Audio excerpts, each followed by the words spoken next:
Welcome to the 2021 annual Arthur B. and David B. Jacobson lecture.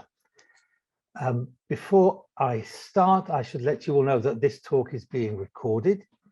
When we get to the Q&A, I will talk about how you can manage that if you'd like to. It is my enormous pleasure to introduce a friend and a colleague, many years standing, Professor Magda Teter, who will be delivering the lecture this year. Magda Teter is the Professor of History and the Shvidler Chair of Judaic Studies at Fordham University. She is also a Fellow of the American Academy for Jewish Research and the author of 3 books, Jews and Heretics in Catholic Poland, which was published by Cambridge in 2005, Sinners on Trial, published by Harvard in 2011, and her new book, Blood Libel, On the Trail of an Anti-Semitic Myth, published by Harvard last year. She's also produced 2 edited volumes, as well as a number of articles, numerous articles in English, Hebrew, Italian, and Polish.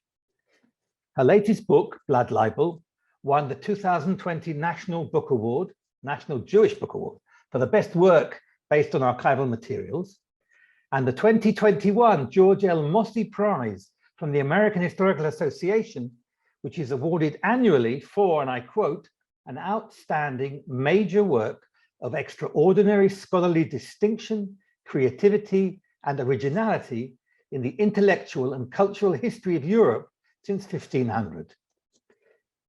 Professor Teter's work has been supported by the John Simon Guggenheim Memorial Foundation, the Harry Frank Guggenheim Foundation, the Memorial Foundation for Jewish Culture, the YIVO Institute, and the Yad HaNadiv Foundation in Israel, among others. She's been a Harry Starr Fellow in Jewish Studies at Harvard University, an Emmeline Bigelow Conland Fellow at the Radcliffe Institute for Advanced Studies, also at Harvard University, and the Mellon Foundation Fellow at the Cullman Center for Scholars and Writers at the New York Public Library.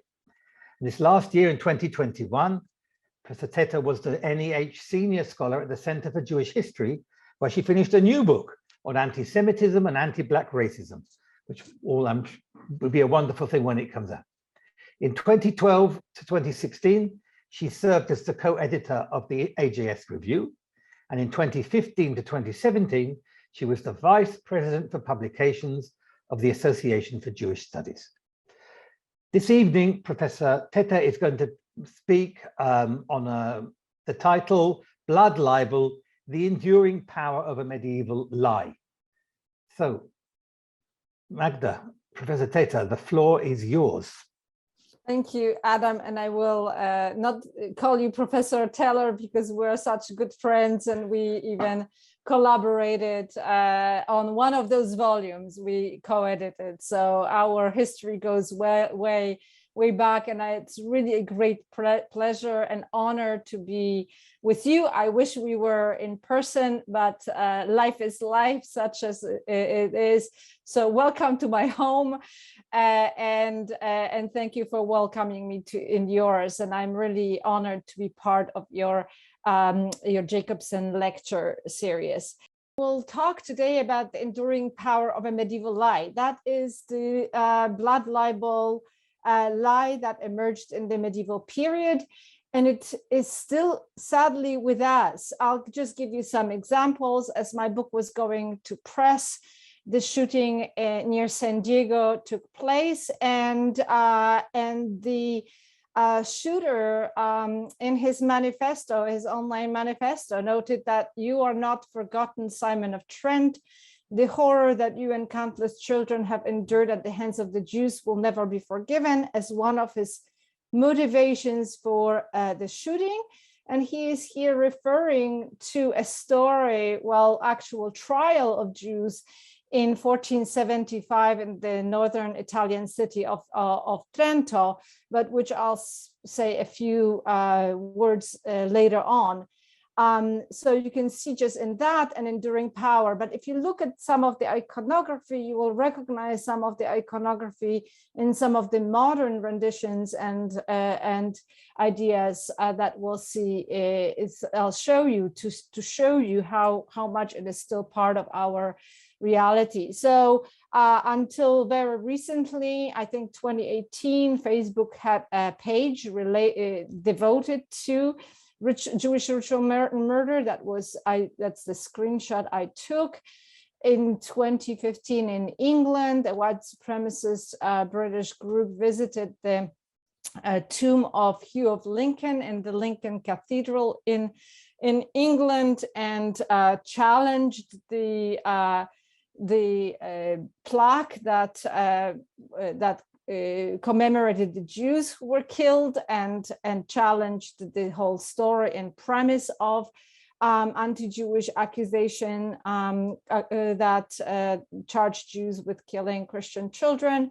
Here also in Britain, you have a cartoon of Michael Howard, who happens to be Jewish, as you can see drinking blood and again evoking some of the tropes. And here in 2014, there was a slew of cartoons in the Middle East that evoked exactly the blood libel and the iconography of blood libel.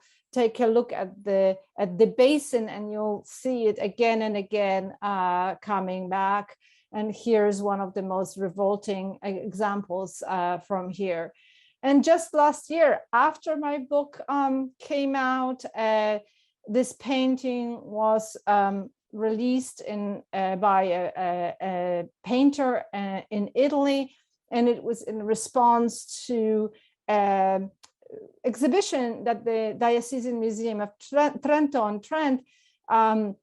put out called The Manufacturing of the Guilty, that unpacked really what parts of my book also argue, how Jews were the manufactured victims of this affair in 1475.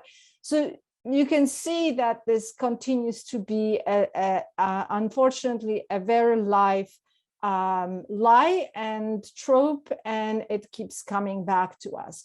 So why didn't it die? When in fact we have a lot of condemnations and rebuttals throughout centuries. Already in the 13th century, whenever we begin to see any official documentation defending Jews from official Christian authorities from the 13th century, 1236 in Fulda, and the emperor of the Holy Roman Empire defends Jews and essentially issues a decree saying Jews do not do such things. In 1247, following an accusation in Valerias in Provence, the Pope Innocent IV also condemned such accusations against Jews. So why did this continue despite these high-profile accusations? The blood libel emerged as a medieval, as we all know, medieval story, medieval lie.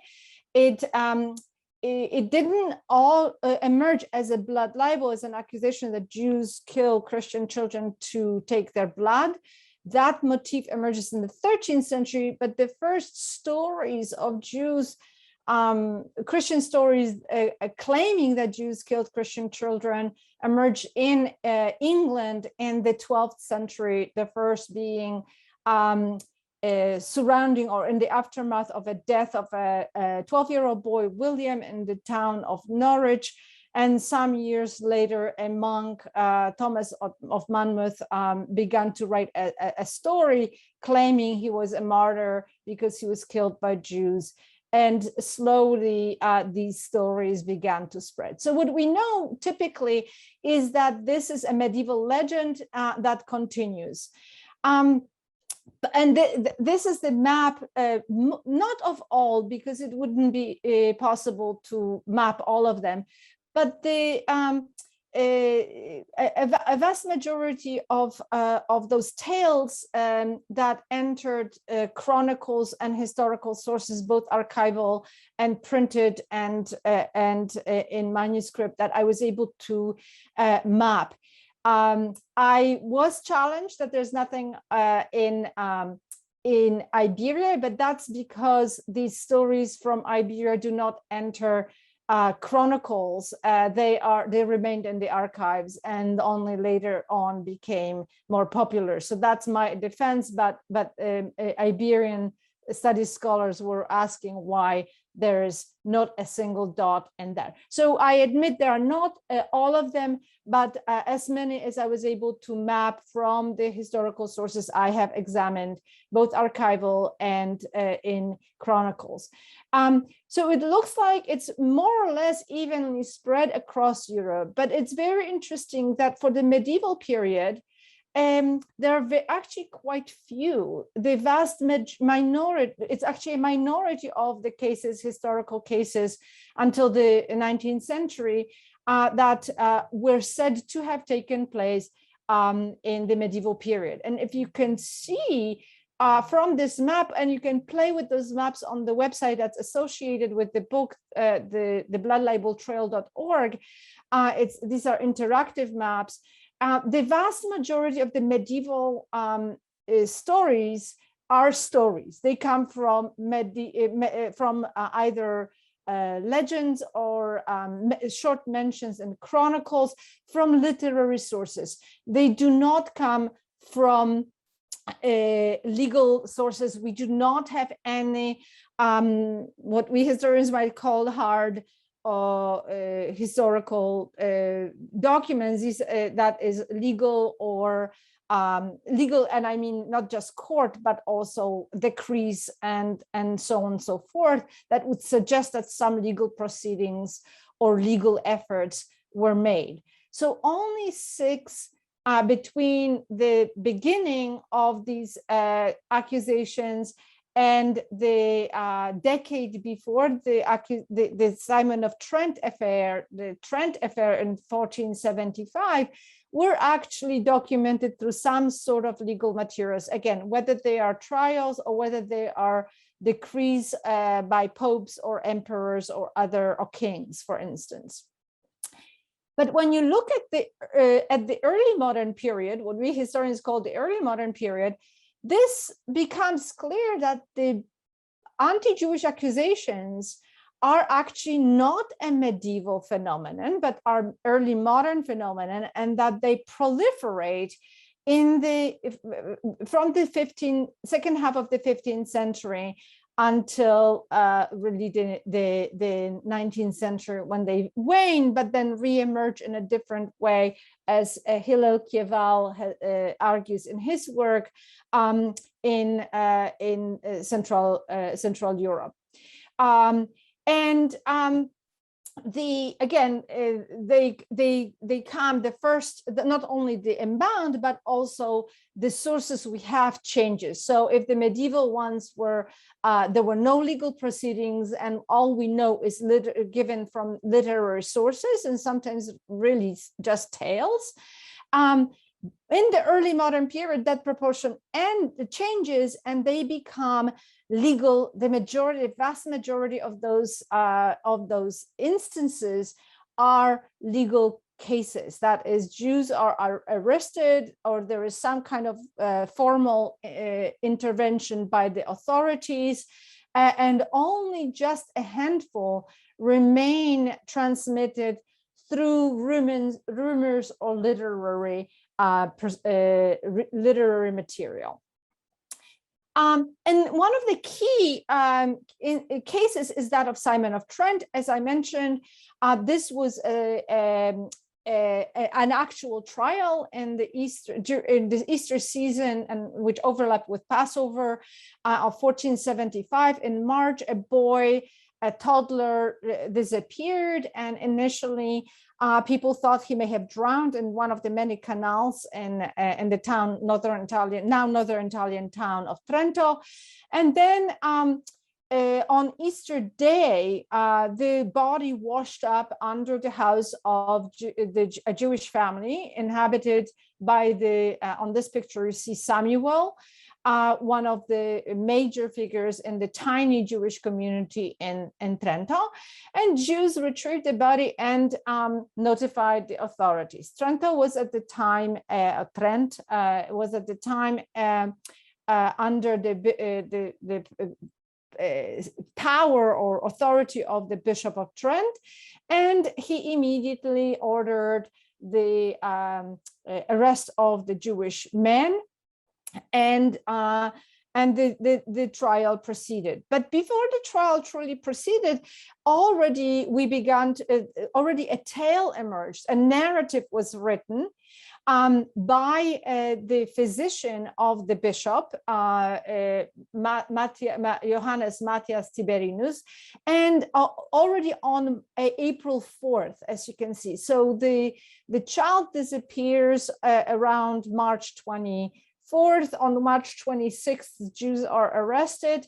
And on April 4th, before the full proceedings of the trial begin, the narrative is already set. And what the archival sources show, and I won't go into it, that it really becomes clear how the trial then tries to fit the testimonies of Jews, many are under torture, with the narrative that is created before that. What is important, even more important about this trial, that it took place just a few decades after the invention of the printing press. And it is the first trial, the first story that fully utilizes this new medium. And it's very consciously used by the bishop. So he orders the printing of such broadsides with the imagery. He orders these stories to be written and published in print. Here you have another of those broadsides encouraging the pilgrims to come to Trent to visit the body, the relics of Simon, who is now presented as the martyr of the Jews. And we see for the first time in history the visualization of what was story or rumor before. And it even has a place in the history of printing. This image, the series of images I'm going to show you now from this publication is the first known instance in the history of printing of images being used specifically to illustrate the story. So these are not generic images. They actually tell what the text says on the other side. So this is the first illustrated book that tells the story, and it's not just a reused imagery. So here you have Jews plotting to supposedly kidnap Simon. Here is one of the Jews supposedly kidnapping the little boy. Here are the scenes of the supposed murder and, as the Christian texts say, martyrdom of Simon. And here is the finding of Simon's body and him put on the altar and created as a martyr. And then finally, the execution and the punishment of Jews. The bishop promoted the cult of Simon, but the cult was not recognized by the Pope. In fact, Pope Sixtus IV objected to what was happening in Trento and sent his envoy. But over time, because the bishop invested so much money in both the printed art and literature, but also, as you can see to the left of the slide, in the actual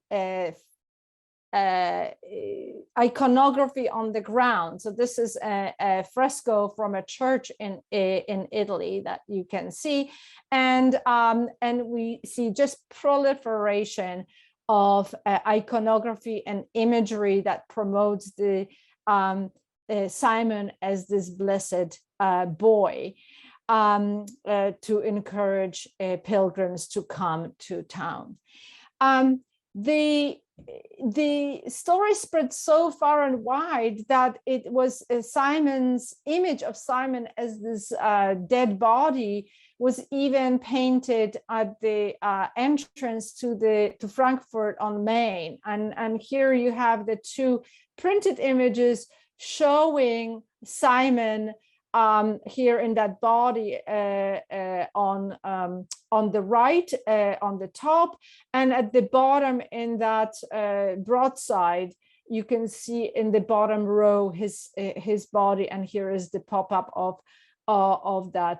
So it spread far and wide.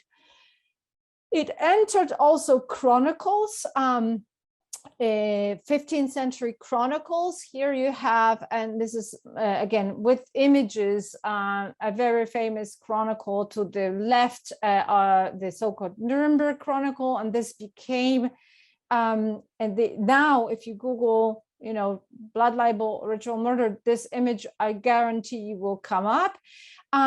It was included in the famous Nuremberg Chronicle. It was not, however, an image that continued to proliferate. There were far many more other images of this supposed incident in mostly North European, German and Northern European publications.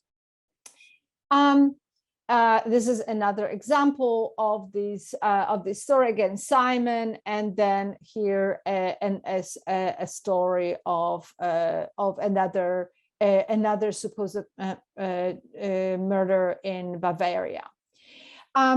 The stories begin to, they kind of wane, but they get a new lease of life in with Nazis. Nazis really seize on it. In May 1934, they publish in their Stürmer the whole issue devoted to these stories, including taking the story of Simon of Trent and that imagery from the Nuremberg Chronicle, and that's what begins to make it the iconic image of blood libel, and that's also what inserted into the ecosystem of both Nazi and modern anti-Semitic literature, and that's where people like the shooter in San Diego are taking, and all the neo-Nazis and today. Here you have again that image on top of the left-hand side, now in an Italian fascist publication, and that again image from Der Stürmer we've seen that is again used also beyond Nazi Germany. And here in the really at the height of the final solution, the Nazi publications begin to publish, to spread these stories and imagery in all languages, including here you have Polish, but also various publications in German seeking to justify what they were doing. So how did those stories become facts? It was one of those things, one of those aha moments as I was working on these publications. And this book, I have to acknowledge, would not be what it is without my fellowship at the New York Public Library at the Coleman Center, where I was able to sit in the rare book room and order Chronicles year by year from the beginning of the printing press until the 17th century, and then the patterns became clear. And I've noticed one thing that really struck me is the language and the limited number of stories that in these world chronicles exist. So the Nuremberg Chronicle, the Hartmann Schädel's Chronicle, begins with the creation of the world and ends in 1493. It has all kinds of stories. It has all kinds of people that it deals with, but it is only 12 stories related to Jews. And here is where you have. And you can see that the vocabulary is quite limited, that Jews were expelled, and then it says why, that Jews do something nasty, and then the Jews are punished, burned or killed or plundered for what they do. So the readers who may not have been even interested in Jews only read about the stories of Jews doing something terrible to Christians and then are punished for that. And among those stories are the stories of Jews supposedly killing Christian children. And that is, again, repeats again and again in these various chronicles. Many of the chronicles signaled these stories of Jews killing Christian children with some sort of iconography. And this, in the instances here, to the left, again, is the Nuremberg Chronicle. They are typically bigger than any other images. And in this particular instance, this is the mention of the William of Norwich story I mentioned. And the story is only one sentence, just to the right of the image of Jews crucifying this child. But it has the largest image on the page. It's really catching. We see the same thing in Sebastian Münster's various editions of the Cosmographia. I went through all of the editions page by page to see what was happening, to see how these stories were related. Here, that one was the German edition. Here you have the Italian edition, Latin, and others. They are all the anti-Jewish stories, or the stories involving Jews, are signaled by some kind of iconography. So the readers, when they have a lot of text, it catches their attention. And again, what it means is that these stories enter just the ecosystem of knowledge, of general knowledge, but these are the only quote unquote facts that are transmitted through these very reputable sources about world history or geography, as the cosmography of Münster was showing.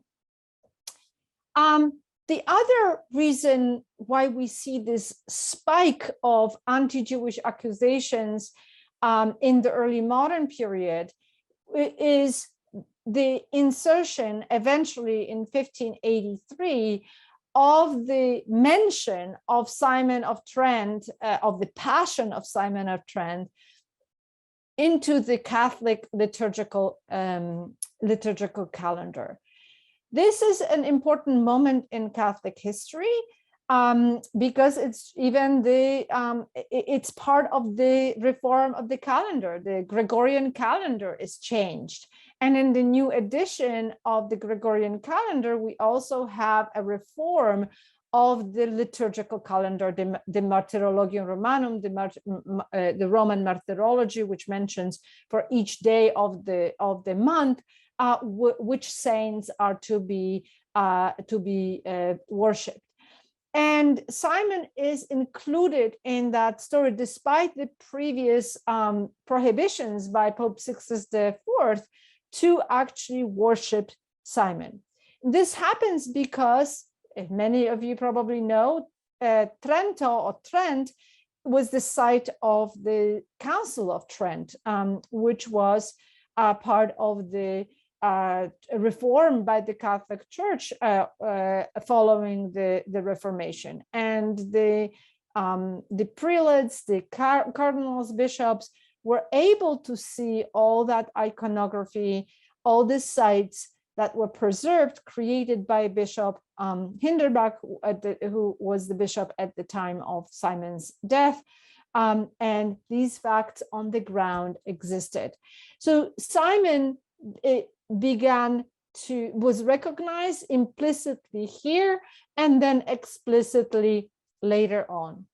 And when you look at the map, following the recognition of Simon of Trent by the Catholic Church, you see a very distinct map that the cases that are taking place in predominantly Catholic areas, and especially in Poland, in Eastern Europe. The 4 dots that you have on the Italian peninsula were all non-lethal. That is, Jews were not killed. That was not the case in Eastern Europe. So the recognition of Simon of Trent was really a pivotal moment because it gave justification for other trials, accusations, and persecution of Jews.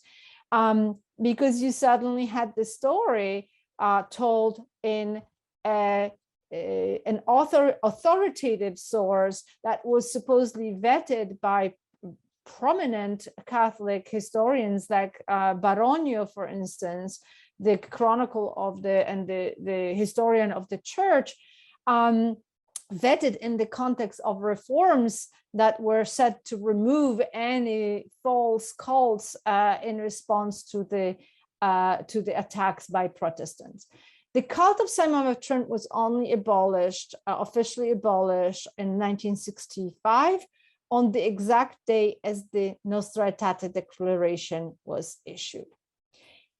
So what I found is that really the sources of knowledge matter, and how what people read mattered, and how it influenced the geography and the reasons why in certain areas you could see these accusations persisted and in others didn't.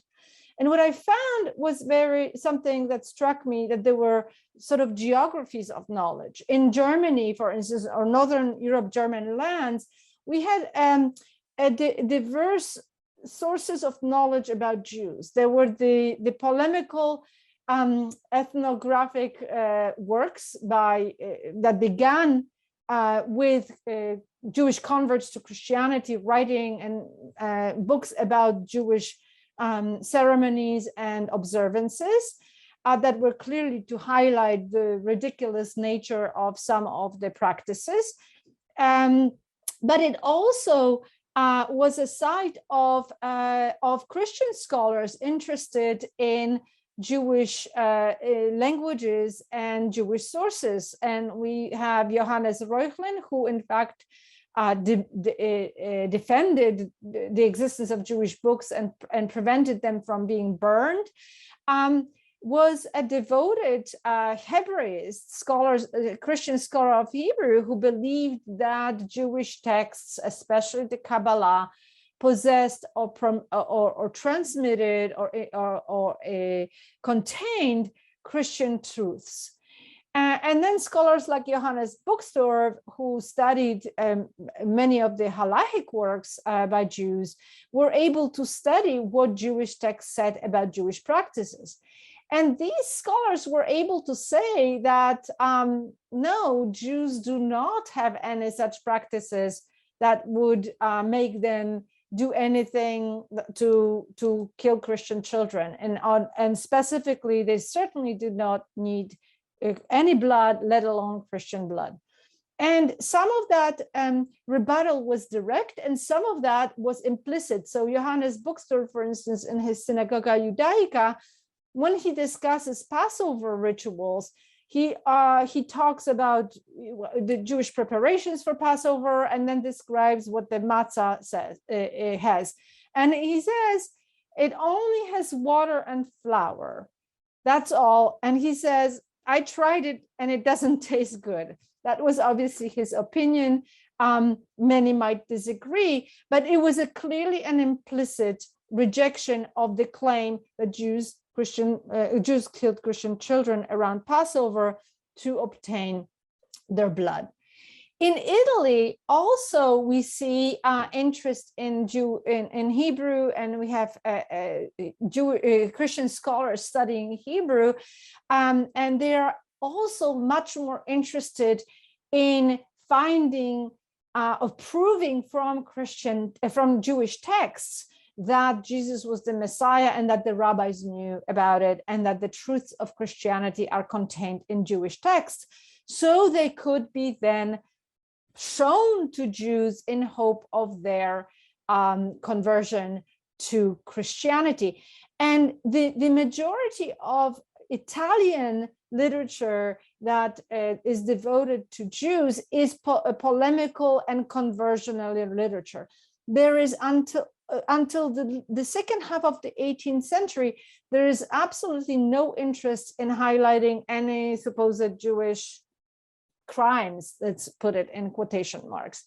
And again, many of the Catholic preachers and scholars said that this would discourage Jews from conversion because it promotes the story, these ridiculous stories. And that's in Italy, where this story of Simon of Trent was very well known.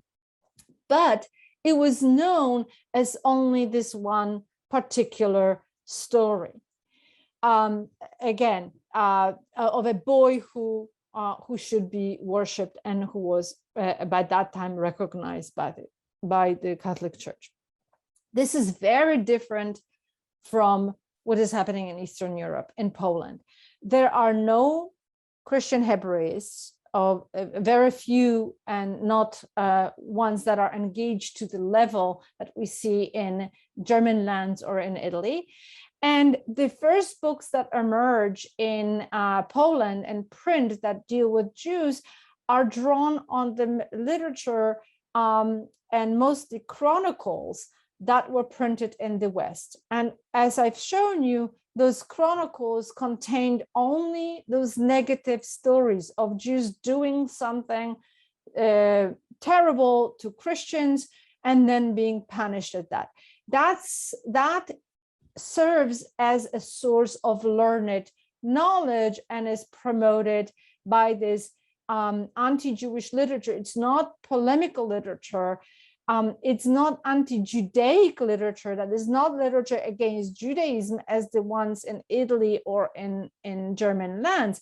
It is anti-Jewish literature. It focuses on supposed Jewish cruelties and crimes and all kinds of things like that, and promotes, as I said, these tales from the Chronicles. And you can see how that has an impact on the number of accusations that take place in Europe in this period.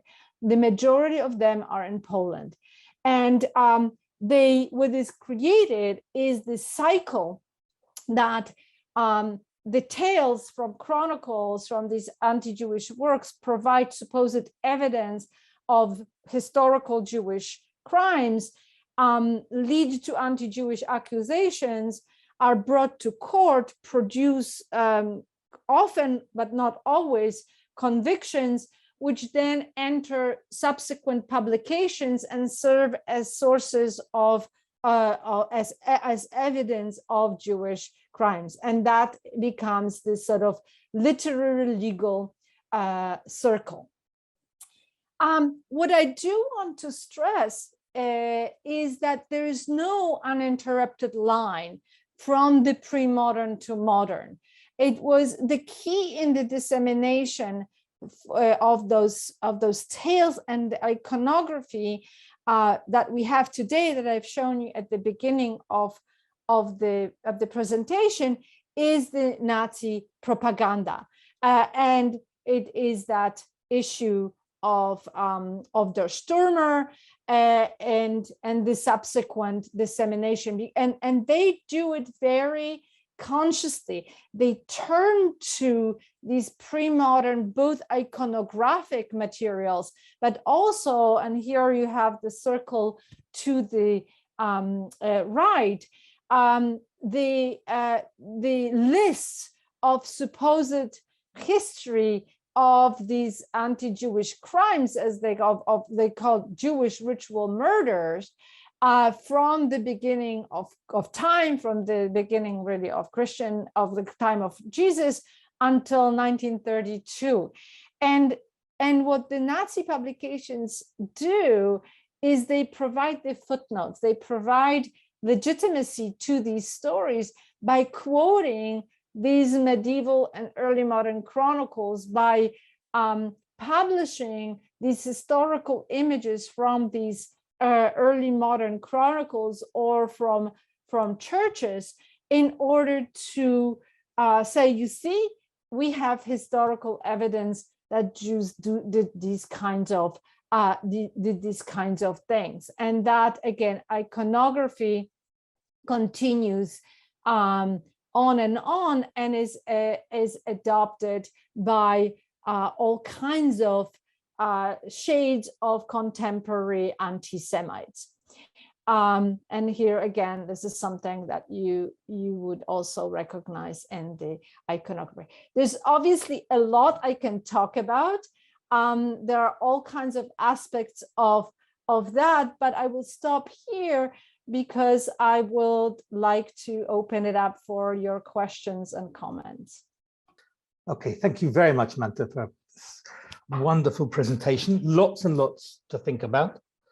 I'm going to try and do questions in the following way. We'll do it using the chat. If you have a question that you'd like to ask, just write in the chat and post to everybody your name, or just say question or something, and we'll take you questions in the order that they're there. When you ask your question, you'll be on video. So if you don't want to be on video, you should turn off your camera and just ask audio. I wouldn't turn off your volume because then no one will be able to hear your question. So just turn off the video. If you want me to pose the question, then just write the question in the chat and I'll read it out.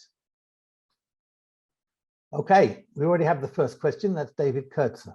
So David. Okay, thank you, Magda. That was very interesting and brought back various memories for me of some of the Italian and Vatican interest and involvement in these tales. But one question I had, you kind of skipped from more or less 1830 to the Nazis, so a century, yet the late 19th century saw a lot of ritual murder cases in Hungary and elsewhere, mainly in Central Europe. And it's coincidence more or less with the rise of modern anti-Semitism, 1880s, 1890s, and up to the Bellas case in the early 20th century, has been noted by some. I wonder if you might reflect on that and how that fits into how you see this chronology. Yeah, I skipped because I focus on iconography, but you are absolutely right that there is this rise of, I mean, in fact, these trials, what changes is that the accusations don't quite cease. What changes is that there are not many trials of Jews, and then they pick up again in the late 19th century, and with the rise of those accusations, what we see is very interesting. We see the rise in both Jewish and anti-Semitic publications about these historical cases that I discovered, I've worked on from the early modern period. So we see Catholic writers in Italy and in France resurrecting different medieval stories or documentations that they publish in popular newspapers or in books. We see repopularization of cults, of saints that may have been forgotten, but are now given again the anti-Semitic meaning, like Werner of Bachrach, for instance. Saint-Verny became, the sort of anti-Jewish part of that story was lost, but then in the 1880s it returns.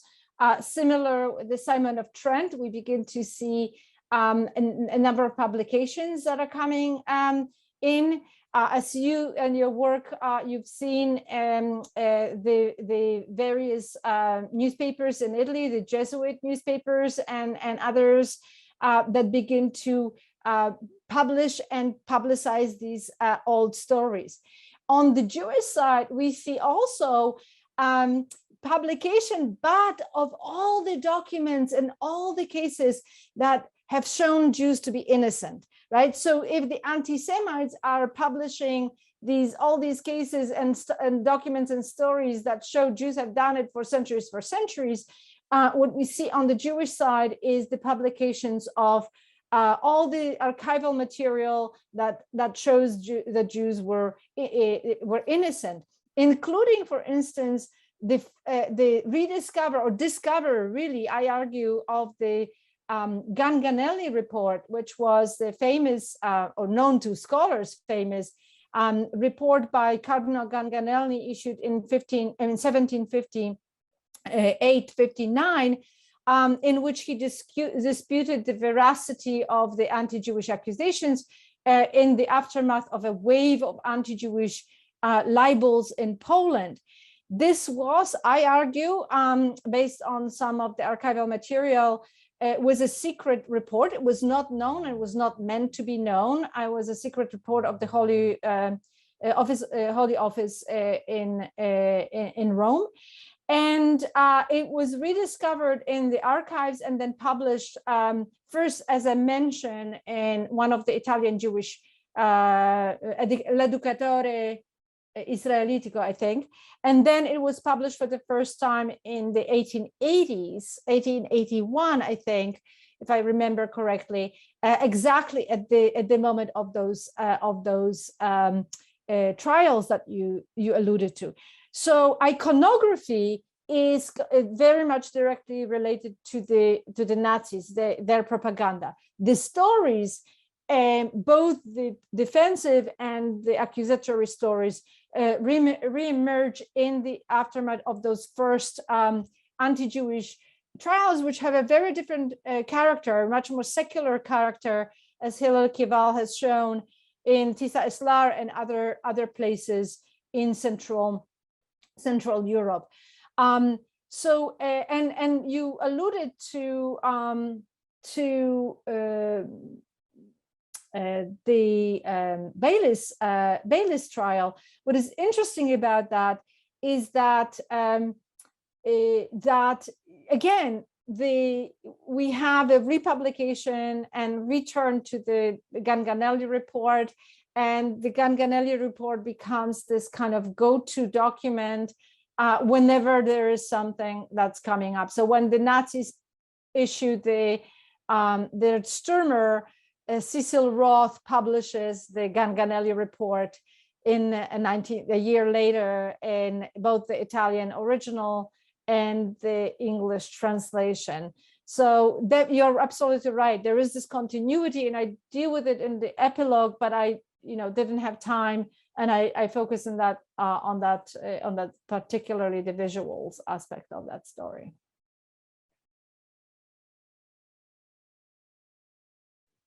Thank you, Magda. So we have a question in the chat from William Munro. He writes, you mentioned Baronius, who was the main historian of the Counter-Reformation, as supporting the tale of Simon of Trent. But what of the Bollandists, who reached more importance later as the investigators of saint cults? What do they have to say about William of Norwich and Simon of Trent? Yeah, no, they are also very important in that tale of dissemination and legitimization and turning these legends into facts, because they claim, obviously, that they have done all the serious research, and they do publish and they do turn to historical sources. But it's very interesting how they work. They use printed chronicles as their sources. So they discover these tales and then they publish them based on some of the printed chronicles or archival sources that that had been published in other chronicles. So they are very important in dissemination. All these books that I mentioned, whether the secular chronicles of the world or Baronius's ecclesiastical history, or as you mentioned, the Lives of Saints by the Bollandists, or the liturgical calendar, these are all authoritative sources of knowledge, right? So they become really crucial in turning these stories into facts. And giving them legitimacy. One of the two points I want to make about it is in the Bollandists, for instance, they mention like three sources several sources of the story of Simon of Trent. When you look at it, it's really one source. It's the Mattia Tiberino narrative that was written on April 4th, 1475, but was published in different places and used in different places. So what looks like there are a lot of footnotes and sources, in fact, they are limited. They also solicit material. So some of the stories from Poland that enter the circulation of European knowledge and that end up also later in the second half of the 17th century, unusually in the Italian anti-Jewish works that become more anti-Jewish than anti-Judaic as the earlier ones, come from the Jesuits from Poland, who one particular Jesuit who sends a list based on the Polish publications of these examples from Poland to the Bollandists, and they see it as, again, evidence, archival evidence from Poland. They included in one of the Polish tales that ends up in the Lives of Saints of the Bollandists. So they are really a crucial link and crucial body of work that legitimizes some of these tales, which is why you see a lot of it persisting in the Catholic lands, although they are not forgotten in the Protestant lands. They are just seen as different because obviously Protestants do not accept the sainthood and holiness of these children, but mostly use them as stories, like Luther would say, of Jewish cruelty and so on and so forth.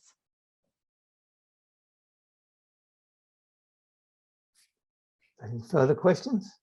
While we're waiting, I'll ask a question. I've got lots and lots of questions, but I'll ask only one or perhaps two that go together. When I was a graduate student and we learned about all the blood libels in Poland, there was a very fixed narrative of economic competition in the towns and angry townspeople inventing a blood libel against local Jews in order to get them out of town. Nobody there in that narrative talked about transmission. Mm-hmm. So can you talk a little bit about blood libels in Poland and how they're transmitted? And it's just to add to that, in terms of the Jews in Poland actually organized responses, both on the ground and internationally. So if you could talk about that too, that would be really interesting. Yeah, Poland is very interesting. So obviously, the actual accusation that we have some historical evidence beyond some chronicle mention come in the second half of the 16th century. And at first, there are all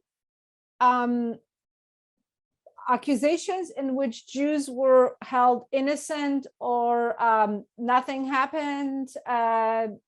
Accusation happens, but there's no proceeding, or a king intervenes and Jews are defended. There is a moment, a very specific moment when things shift, and that takes place after the first anti-Jewish. I showed you maybe I'll show Polish publications in here.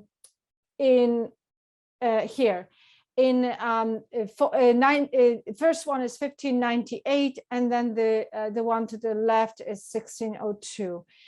And in fact, those publications take place, are all complaining that Jews are never held accountable for their supposed crimes, that they bribe their way out, but look at all those crimes they are proven in Chronicles that they commit, but in Poland, nobody takes them seriously. And that those publications, then we begin to see a shift. And from then on, we see far more convictions of Jews and far many more court proceedings that end deadly. Not all of them end with convictions, but many of them do. The other thing that happens at that moment, and that's something that no one has ever, I think, noted, that this coincides with another shift in the way judicial system worked in Poland. So until 1580s, the supreme power of the judicial power was the king's power, right? So the king, you would go to the king to intervene.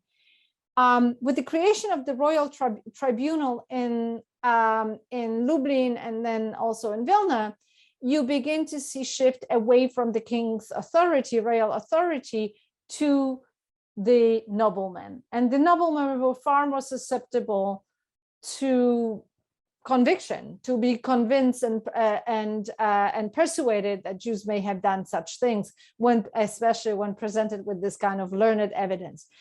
The other thing that I argue in the book that goes counter to the frequent narrative of the accusation is that these were accusations from like rabble, from people from the riffraff that go and accuse. This is exactly not right. This is coming from the educated. Those people who are not educated are the ones who have daily relations with Jews. They don't come up with such accusations. The accusations come from the people who read these books, who read these chronicles. And there is smoking gun about it. One of the writers says, until I went to the West and I read all these chronicles, I had no idea Jews did such things. In fact, I used to go to their taverns and drink with them. My God, I'm lucky I'm still alive. So it's a very clear pattern that we see of that sort of intellectual. I'm not saying they are super intellectual, but those writers and those readers who are the vectors of these accusations. Jews, as you say, intervene. They do not produce polemical works. The Sephardic Jews do, but the Ashkenazi Jews don't. They produce the diplomatic relation, the interventions. And then in the 18th century, they do turn to some to print as well to intervene. And what is very interesting is they realize that they need a public condemnation. And by that time, after Simon of Trent is included in the liturgical calendar, and then in 1751, also another story of Andreas of Rhyn is included in the sort of recognized by the Catholic Church. It is very difficult for Jews to get any official church authority to condemn such accusation, because it's kind of Simon binds their hands at some level. And so what they do is they obtain certain letters that are private letters, that they then that are letters in French, private letters in French. They translate them into Latin. They inscribe them into official records in Poland. They order an official transcript of those official letters, and then they publish them saying this comes from the royal registry, and they create the sort of paper trail. And what is very interesting, and that in the during in response to the Nazis, that's exactly what Cecil Roth does. He publishes the private correspondence that Rothschild had, Nathaniel Rothschild had with the Secretary of State in the Vatican, Del Valle, about confirming that the Ganelli report is in fact truthful and the version that it is, and publishes a facsimile copy of it and with the documents. So again, it becomes clear that in the lack and inability by Jews to obtain the similar condemnations as medieval Jews were getting from the Pope that they take it into their own hands and try to make something unofficial more public and official. And that's another difference between the medieval and an early modern. I'll just make a side comment that in the medieval period, you have papal condemnations of these accusations issued, several times over the centuries. In the early modern period, that ceases to happen. The Jews are no longer able to get official statements condemning such accusations against them. Okay, well, still waiting for questions. Don't be shy. You won't get a chance to speak to Magda every day.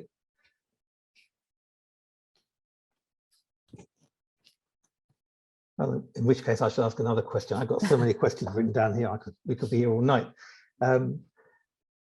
It's about this question of power struggles, because this is always played out locally.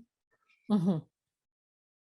And it's very striking that it seems to me I've just looked at one or two as they've come across my field of sight as I've been doing other things, that there are people on the ground who believe in the blood libel no matter what, whether there's a papal document or a royal document, they don't care.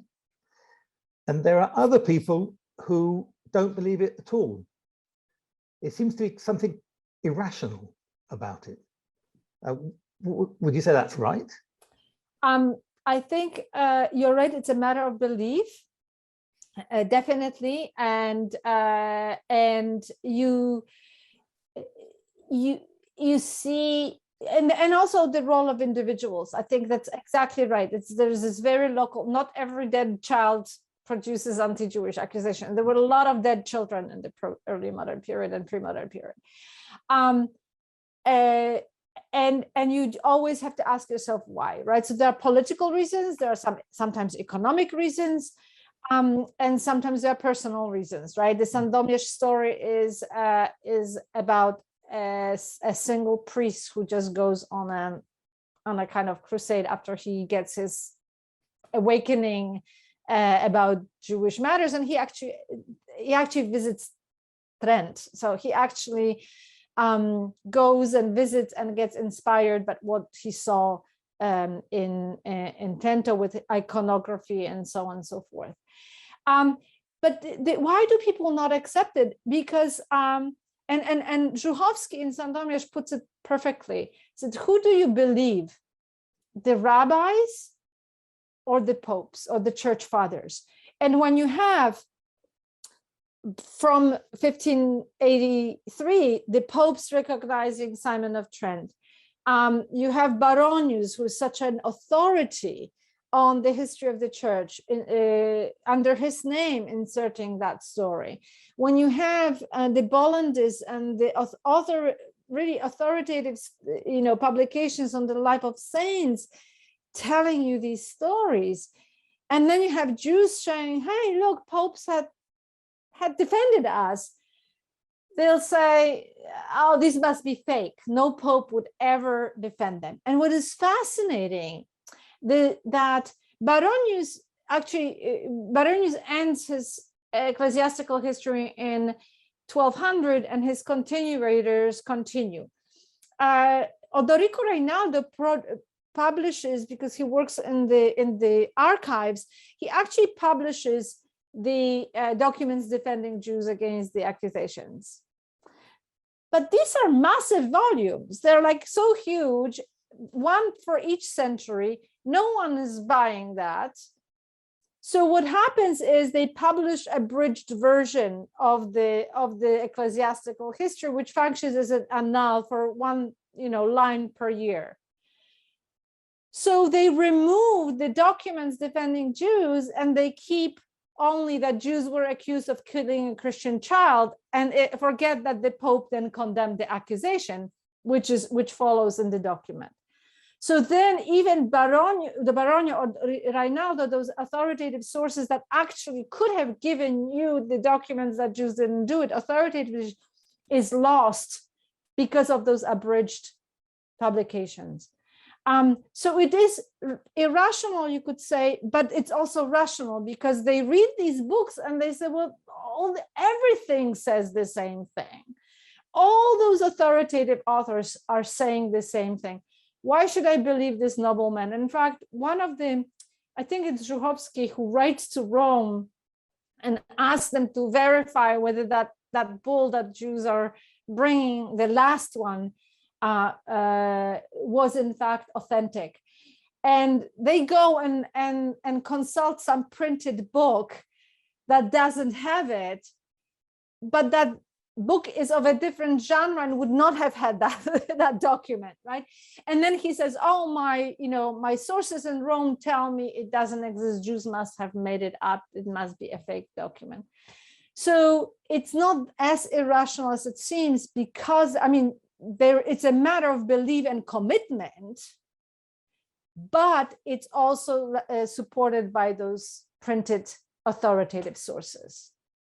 It's essentially confirmation bias, right? That is, they believe in something, and then all these sources come in and say that's exactly what historically they've been doing. That's fantastic, and that's a great moment that we can draw things to a close. You and I will continue these conversations, but we won't have all the rest of the audience here with us when we're doing it. Magda, I want to thank you very much indeed for a really wonderful presentation. It's opened up so many doors, so many ways of thinking about the past and thinking about the present. And